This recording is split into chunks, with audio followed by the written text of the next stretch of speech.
Hello everyone, I am Anshu Agarwal. I hope आप सभी की प्रिपरेशन हो चुकी है। और आज मैं आपका ज़्यादा टाइम नहीं लूँगा, बस 5-1 मिनट के अंदर ही अपनी बात बोल दूंगा। लेकिन ध्यान से 5 मिनट सुन लेना, ये आपके बहुत काम आएंगे। हो सकता है कि आप ज़िंदगी भर फिर मेरी ये बातें याद रखो।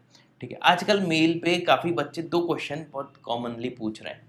पहला क्वेश्चन, दोनों क्वेश्चन वैसे आपको स्क्रीन पे दिख रहे होंगे। How many question should I attempt in each section?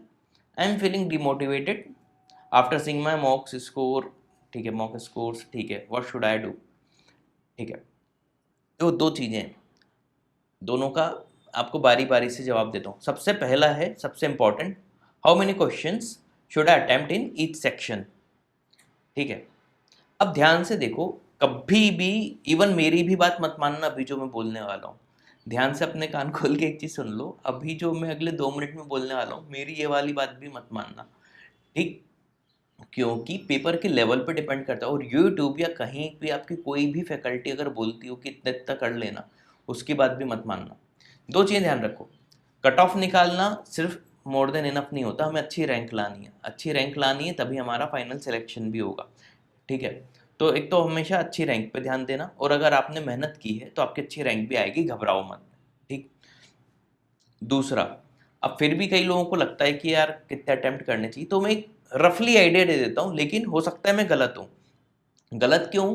क्योंकि देखो, आईपीएम इंदौर का पेपर अभी तक किसी ने देखा नहीं। सबसे पहले आईपीएम इंदौर का पेपर देखने वाले आप लोग ही होगे, कोई फैकल्टी नहीं होगी। वो भी आपसे जब जान लेगी उसके बाद ही वो अपना एनालिसिस बताएगी, है ना। कोई भी इतना महान नहीं है पूरे हिंदुस्तान में कि पेपर होने से पहले ही पेपर के बारे में बता दे।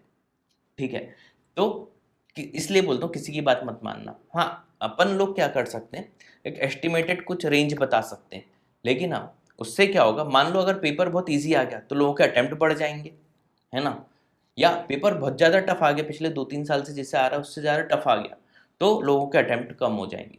तो ये आप ही लोग डिसाइड करोगे उस समय पेपर देते समय कि इस बार का पेपर प्रीवियस 2-3 ईयर्स के कंपैरिजन में टफ था कि इजी था। तो अपना इतनी समझदारी रखना कि आपने पिछले 2-3 साल के पेपर तो देख ही लिए होंगे, मेरा मानना है। नहीं भी देखा तो हमारे यूट्यूब चैनल पे उनके सॉल्यूशन देख लेना क्वांट के। ठीक है, तो जब भी आप पेपर देने वाले हो, अब ये चीज़ ध्यान से समझना, तो आपका इतना एनालिसिस तो होना चाहिए कि पिछले 2-3 साल के जो हमने पेपर देखे हैं, ये पेपर उससे टफ है कि इजी है, या सिमिलर रेंज का है, 2-4 ऊपर नीचे चलता है ना। उस हिसाब से अपनी गेसिंग लगा लेना। ठीक, लेकिन इसके बावजूद भी आपको सिर्फ अपना 100% देना है, याद रखो। आपको सिर्फ अपना 100% देना है, तुक्का एक भी मत लगाना। शॉर्ट आंसर को छोड़ के अभी उस पर बात करते हैं। तुक्का लगाओगे तो देखो आप अपने बेस्ट से नीचे ही आओगे, आपके जितने नंबर आ सकते थे एमसीक्यू में उससे कम ही आएंगे। तो अपनी नेगेटिव मार्किंग मत होने देना। तो बस एक ही चीज़ आपको ध्यान रखनी है, नेगेटिव मार्किंग नहीं होने देनी है। अब देखो, अगर शॉर्ट आंसर पहले आते हैं 20 क्वेश्चन, है ना, अगर अगर बोल रहा हूँ, फिर मैथ्स के एमसीक्यू में अगर आते हैं 40 क्वेश्चन, फिर वर्बल एबिलिटी में भी 40। ठीक है, कट ऑफ के लिए बोल रहा हूँ, इसमें सेफ रेंज जो है वो 8 to 10 की रेंज है। अब ये पेपर के उस पर डिपेंड करता है। 8 to 10 क्वेश्चन अगर आपने कर लिए तो कट ऑफ निकल जाएगा। अच्छा, मैं जो भी चीज़ बोलूँगा आगे वो 100% एक्यूरेसी के साथ वाली बोलूँगा, है ना। यानी 8 क्वेश्चन का मतलब है 32 मार्क्स के आसपास ही, है ना। कुछ कम ज़्यादा भी हो सकता है, ध्यान रखना, लेकिन 8 में आप सेफ फील करोगे। ठीक है, 6 भी हो जाए, पेपर टफ हो, तो घबराना मत। किया सर ने तो 8 बोले थे, हमने 6 किया, 5 ही किए। इसलिए मैं बोल रहा हूँ, मेरी बात भी अच्छे से मत मानना, मैं बस एक आपको रेंज बता रहा हूँ।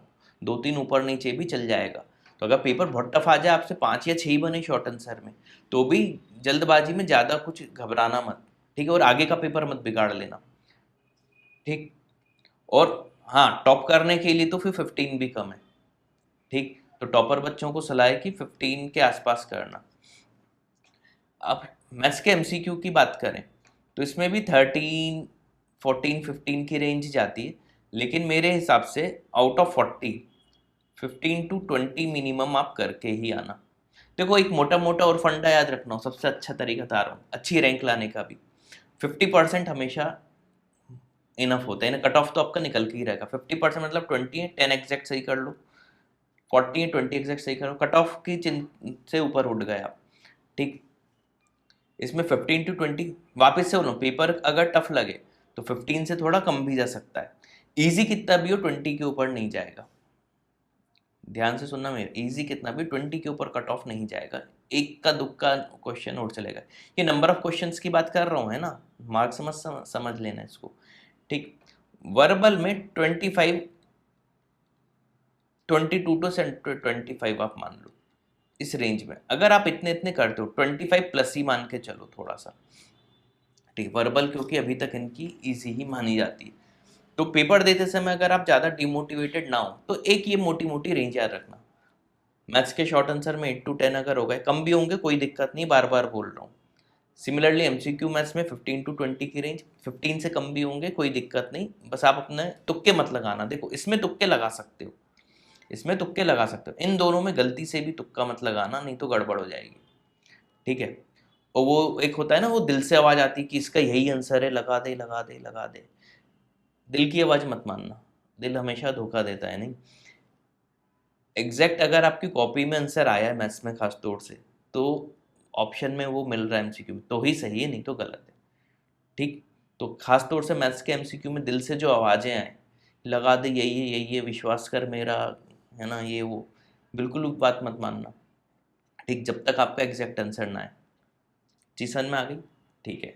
इतनी चीज़ कर लो, वो घबराओ मत, थोड़ा बहुत रिवीजन कर लो, है ना, ज़्यादा इधर उधर मटे, ग्रुप में कोई डिमोटिवेट कर रहा हो ग्रुप छोड़ दो, ठीक, 4 दिन बाद फिर से ज्वाइन कर लेना।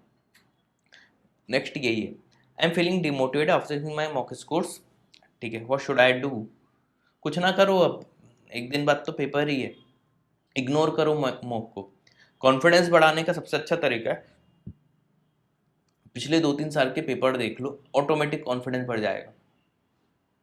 नॉर्मली क्या होता है कि मॉक टफ बनाए जाते हैं ताकि बच्चा हर परिस्थिति में पेपर अच्छे से करके आ जाए, लेकिन जब भी मॉक वाली दिनों, एग्ज़ाम के 1-2 दिन पहले कोई मॉक नहीं दिया जाता, समझदारी इसी में, जो पहले दिया है उससे एनालिसिस कर लिया, सब ठीक है। अब कोई मॉक मत देना अगर डर लग रहा हो तो, ध्यान से मेरी बात एक एक लाइन पे ध्यान दिया करो, अगर डर लग रहा है तो अब कोई मॉक मत देना, सीधे जाके पेपर दे दो। कॉन्फिडेंस बढ़ाने के लिए 2-3 चीज़ें करो, एक रिवीजन कर लो, है ना, जो भी आता है उसी का रिवीजन करो, नया बिल्कुल मत पढ़ो, नया बिल्कुल गलती से भी मत पढ़ो, ठीक है। अभी भी टाइम है, लास्ट 3 ईयर्स के 2019, 2020 और 2021 इसके पेपर कर लो, और इसके इजी सॉल्यूशंस आपको मेरे यूट्यूब चैनल पे मिल जाएंगे, प्लेलिस्ट पे जाके, तो वहाँ पे देख लेना, कॉन्फिडेंस आ जाएगा। सिर्फ ये 3 काम कर लो। और हाँ, एग्ज़ाम वाले दिन तुक्का एक भी नहीं लगाना है, हिंदी में लिख देता हूँ ताकि याद रहे, तुक्का नहीं लगाना है, ठीक है। ये चीज़ दिमाग में बैठा लो एमसीक्यू में। और एक शॉर्ट आंसर में नहीं लगाओगे तो ये तो गड़बड़ है, जब उसकी माइनस मार्किंग नहीं तो क्यों नहीं लगाओ, लेकिन शॉर्ट आंसर में भी आखिरी के से 5 मिनट तुक्के के लिए देना, ठीक। तो उम्मीद है चीज़ समझ में आ गई होंगी, और अपने ऊपर भरोसा रखो, है ना, किसी के बोलने से कुछ नहीं होता, अपने ऊपर भरोसा होना चाहिए, एग्ज़ाम ऑटोमेटिक निकलेगा, ठीक है, घबराओ मत। तो आप सभी को all the best, thank you.